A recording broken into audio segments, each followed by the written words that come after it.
In today's video, I'm going to teach you how to change your Barclays Bank transfer limit.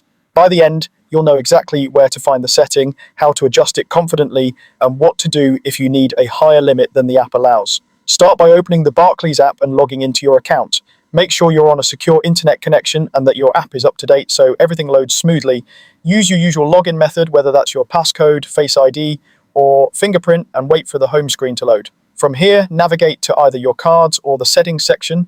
Depending on your version of the app, the layout and labels can vary slightly, so don't worry if you don't see the exact same words. You might also find related options under payments, transfers, or something like manage payments and limits. The key is to look for the area that controls how much you can send. Once you're in the right section, look for transfer limits or payment limits. Barclays may show different types of limits, such as a daily limit or a per payment limit. Take a moment to read the description so you know exactly which limit you're changing.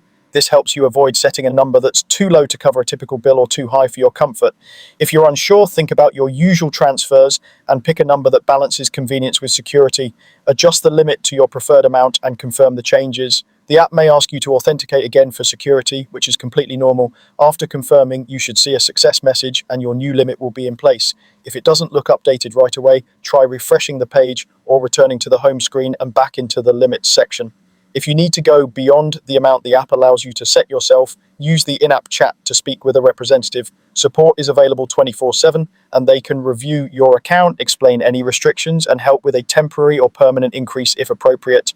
Be ready to confirm your identity and explain why you need the higher limit, such as an upcoming purchase or large transfer.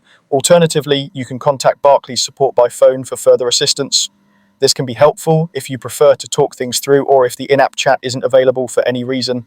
And that's it, your transfer limit should now be updated. Keep this section in mind for future changes and adjust it anytime your needs shift.